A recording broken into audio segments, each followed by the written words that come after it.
Assalamualaikum warahmatullahi wabarakatuh. Apa kabar semuanya? Semoga selalu sehat dan tentunya senang sekali ketemu lagi bersama saya Elva Anggraini dalam pelajaran matematika. Nah, sebelumnya kan kita sudah belajar ya tentang eksponen atau bilangan pangkat, kemudian juga tentang bentuk akar. Selain itu juga kita belajar tentang persamaan dalam bentuk pangkat. Nah, kali ini materi lanjutan yaitu tentang logaritma. Selamat menyaksikan.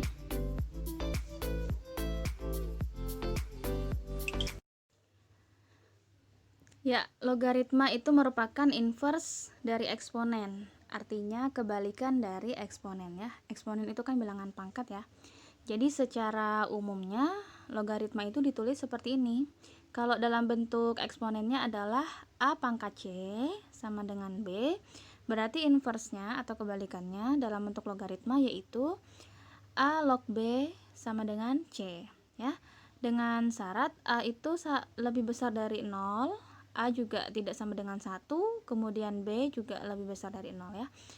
Dimana A ini adalah bilangan pokok atau basis ya. Kemudian B itu adalah numerus, yaitu bilangan yang dilogaritmakan. Sedangkan yang C ini adalah eksponen ya, atau bilangan berpangkat. Oke, contohnya misal kita punya 2 pangkat 3 itu kan sama dengan 8. Nah, ini dalam bentuk eksponen. Bagaimana kalau ini kita logaritmakan? Artinya basisnya kan 2 ya, jadi langsung ya 2 log kemudian numerusnya adalah 8. 2 log 8 sama dengan 3. Oke ya. Coba contoh berikutnya, misal kita punya 2 pangkat 4 sama dengan 16. Jadi 2 log kemudian numerusnya atau B-nya itu adalah 16 sama dengan 4. Oke ya. Lanjut, sifat-sifat logaritma. Silahkan dicatat berikut ini sifat-sifatnya, oke? Oke, sekarang adalah contoh soal. Yang pertama, misal kita punya 4 log 8. Nah, tugas kalian adalah menyederhanakan soal logaritma ini. Caranya dengan menggunakan sifat-sifat logaritma yang tadi ya, yang sudah dicatat. Kita aplikasikan karena satu soal ini bisa menggunakan 2 atau lebih sifat logaritma ya. Jadi pintar-pintar untuk mencari sifat mana yang bisa digunakan. Oke. Untuk soal ini supaya bisa disederhanakan, samakan aja dulu basisnya dengan numerusnya ya. Karena di sini kan basisnya adalah 4, kemudian numerusnya adalah 8. Beda ya. Jadi supaya sama, kalian buat pangkat. Berapa dipangkatkan berapa yang hasilnya 4, sama ya dengan angka juga. Berapa dipangkatkan berapa yang hasilnya adalah 8. Kita mulai dari 4 dulu. 2 dipangkatkan 2 kan 4 ya. Jadi kita pakai basisnya adalah 2. Nah, karena basisnya kita pakai 2, jadi numerusnya juga kita harus pakai 2. Oke? 2 dipangkatkan berapa yang hasilnya adalah 8. 2 pangkat 3 kan. Nah, kalau sudah sama ini basis dan numerusnya, kita bisa gunakan sifat yang ini. A pangkat M log B pangkat N ya. Jadi bentuk sederhananya kan N dibagi M, kemudian A log B. Tinggal masukin ya. N-nya adalah 3 kan. Jadi 3 dibagi M. M-nya adalah 2 ya. Dikali A log B. A-nya adalah 2, kemudian B-nya juga 2 ya. Nah, ini ketemu lagi sifat di mana A log A itu kan sama dengan 1 ya. Oke, jadi langsung 3 dibagi 2 itu tetap dikali bentuk sederhana dari 2 log 2 kan 1.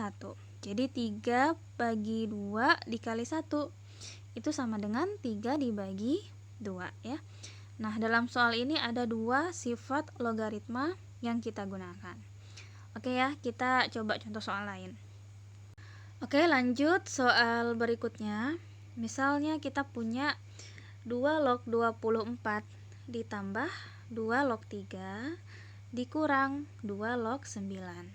Oke, di sini ada soal logaritma, ada penjumlahan dan pengurangan. Nah, bentuk sederhananya, kalau dia pengurangan kan berarti dibagi ya. Kemudian kalau dia penjumlahan berarti dikali.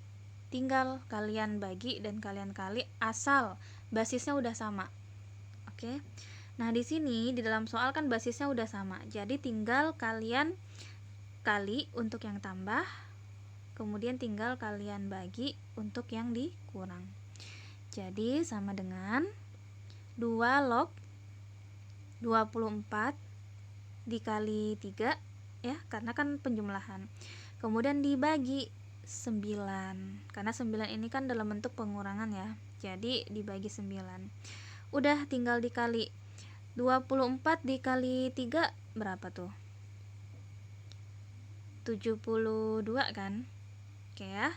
Kemudian dibagi 9. Oke, dibagi 2 log 72 dibagi 9 kan 8 ya. Nah, ini masih bisa kita lanjutkan. Sama kembali seperti soal yang sebelumnya ya. 2 log 8. 8-nya ini dijadikan pangkat supaya bisa disederhanakan ya.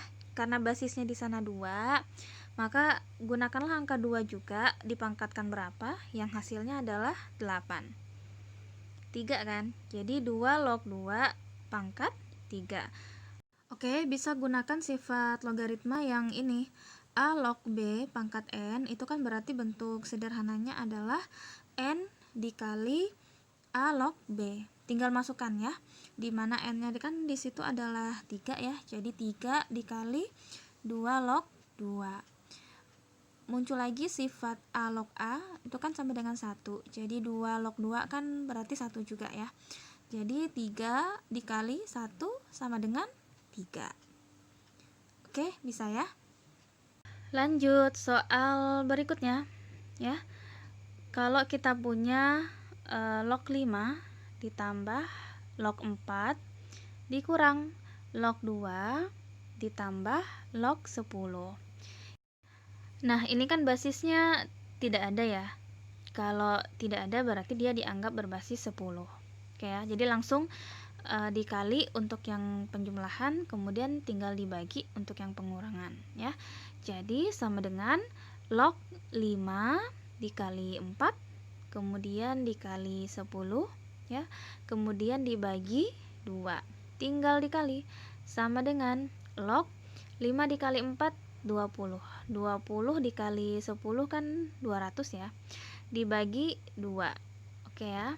Kemudian 2 log 200 dibagi 2 berapa tuh? 100 kan? Jadi log 100. Nah, ini kalian sederhanakan dulu ya. Dimana kan tadi saya bilang kalau tidak ada berarti basisnya adalah 10.